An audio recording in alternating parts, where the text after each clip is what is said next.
Hello everyone. इससे पहले मैंने model paper for B honours के लिए जो भी स्टूडेंट्स देना चाहते हैं, बी ऑनर्स में वो सारे कोर्सेस आ जाते हैं, उसको लेकर मैंने कल एक वीडियोस अपलोड किया था। अच्छा रिस्पांस मिला आप लोग का।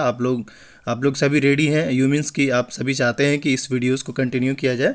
ख़ासकर एएमयू जामिया में जो भी देना चाहते हैं बी ऑनर्स के लिए। एक बात ये भी पहले ऐड कर दें कि हमारे द्वारा जो क्वेश्चन तैयार किया जा रहा है, बिल्कुल जो आपको फीलिंग होगा ना वो जामिया एंट्रेंस की तरह होगा या फिर एएमयू के एंट्रेंस की तरह होगा। ऐसा लगेगा कि जो ये क्वेश्चन आप यहाँ देख रहे हैं इसी टाइप का क्वेश्चन आपको वहाँ पे दिखेगा। तो बेसिकली हम ये करना चाह रहे हैं कि जो उनके लेवल है, क्योंकि हर यूनिवर्सिटी का अपना डिमांड होता है, बट आप देखेंगे कि जो एएमयू और जामिया का पेपर का जो लेवल है, डिमांड है, वो लगभग कॉमन हो जाता है।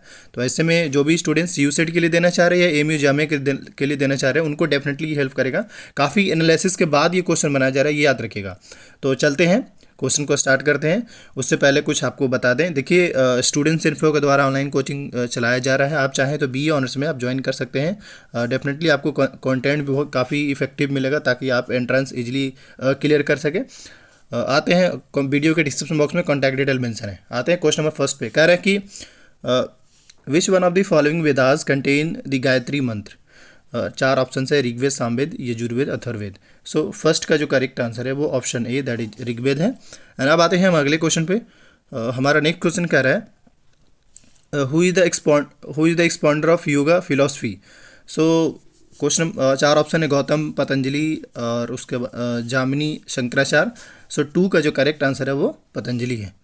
एंड अब आते हैं एक्स फाउंडर कहा जा रहा है। अगला क्वेश्चन कह रहा है according to the Vedic civilization great law giver. According to Vedic civilization great law giver किसको कहा जाता है। सो थर्ड का जो करेक्ट आंसर है वो ऑप्शन डी, दैट इज मानु। एंड अब आते हैं अगले क्वेश्चन पे। कह रहा है how many layers in atmosphere. How many layer in एटमॉस्फेयर्स। So four का जो करेक्ट आंसर है वो ऑप्शन सी है, दैट इज 5। एंड अब आते हैं हम अगले क्वेश्चन पे। कह रहा है which body frame the constitution of independent India. Independent India के टाइम में कौन सा ऐसा बॉडी जिसने कॉन्स्टिट्यूशन को फ्रेम किया था। सो फिफ्थ का जो करेक्ट आंसर है वो option A, that is drafting committee. And अब आते हैं हम अगले क्वेश्चन पे। हमारा अगला क्वेश्चन कह रहा है the constituent assembly was setup. Six का जो करेक्ट यानी कब सेटअप होता है, सिक्स का जो करेक्ट आंसर है वो option B, that is 1946। And अब आते हैं हम अगले क्वेश्चन पे। कह रहा है which article of Indian constitution provide for governor. Governor के लिए कौन सा आर्टिकल है या प्रोवाइड करता है। जैसे लाइक प्रेसिडेंट के लिए आपका 72 आर्टिकल 72 जो है वो कहता है there shall be council of minister and prime minister is the head. So 7 का जो करेक्ट आंसर है option B, that is article 153। And अब आते हैं हम अगले क्वेश्चन पे। कह रहा है which constitution amendment gave right to education to children in India. 8 का जो करेक्ट आंसर है वो ऑप्शन ए, दैट इज 86। इसको थोड़ा और मैं, हाँ अब आपको शायद पूरा दिख रहा होगा। अब आते हैं हम अगले क्वेश्चन पे। कह रहा है who was the first chief election commission of India. First chief election commission कौन थे इसमें से। तो 9 का जो करेक्ट आंसर है वो option C, that is Sukumar Sen. And अब आते हैं हम अगले क्वेश्चन पे। कह रहे हैं the Kandaleru dam is located in which state. So 10 का जो करेक्ट आंसर है वो option C, that is Andhra Pradesh. And अब आते हैं हम अगले क्वेश्चन पे। क्वेश्चन नंबर 11 कह रहा है विच one of the following place does not fall on the leeward slope. Leeward slope किस में नहीं आते हैं या फॉल नहीं, मतलब नहीं गिरते वहाँ। सो 11 का जो करेक्ट आंसर है वो option B, that is Mangaluru. And अब आते हैं हम अगले क्वेश्चन पे। आपको इसी टाइप का क्वेश्चन इसलिए मेरा स्टैंडर्ड उसी टाइप का बनाया हुआ है। अब आते हैं अगले क्वेश्चन पे। कह रहा है Barak valley in Assam is famous for among the following. इसमें बताना है कौन है इसमें से बरक वैली।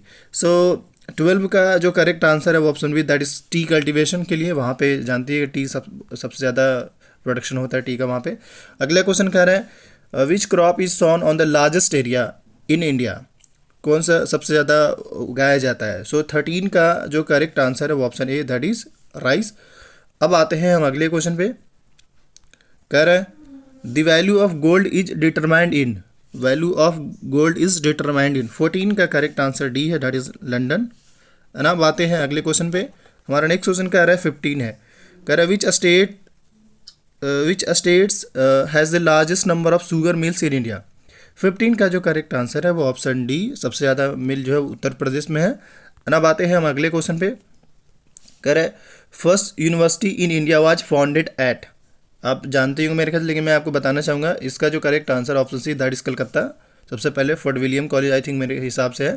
अब अगला क्वेश्चन कह रहा है Taj Mahal is on the bank of, question number 17। Option है गंगा, जमुना, ताप्ती, कावेरी। तो इसका जो करेक्ट आंसर है वो जमुना है। एंड अब आते हैं हम अगले क्वेश्चन पे। कह रहा है second world war was began इन 18 का करेक्ट आंसर 1938। अब चलते हैं हम अगले क्वेश्चन पे। कह रहा है Kanchipuram was once the capital of, Kanchipuram capital था एक वक्त में। सो 19 का जो करेक्ट आंसर, चार ऑप्शन है पंड्यास, चोलास, चेरास और पल्लव। सो 19 का जो करेक्ट आंसर है वो ऑप्शन डी है, दैट इज पल्लव्स। और अब आते हैं अगले क्वेश्चन पे। कह रहा है chief chief justice of Supreme Court can hold office until the age of, maximum age period पूछा जा रहा है चीफ जस्टिस का। सो 20 का जो करेक्ट आंसर है वो option C, that is 65। So finally complete हुआ ये। अब इस तरीके से सीरीज चलता रहेगा, लेकिन आप सभी का सपोर्ट चाहिए होगा। आप सभी एक्टिव रहेंगे इस पे तो श्योरली आते जाएंगे, और अपना फीडबैक जरूर दिया करिएगा। एंड अगर आपको कोचिंग ज्वाइन करना चाहते हैं तो वीडियो के डिस्क्रिप्शन बॉक्स में कॉन्टैक्ट डिटेल मेंशन है। Thank you for watching this video.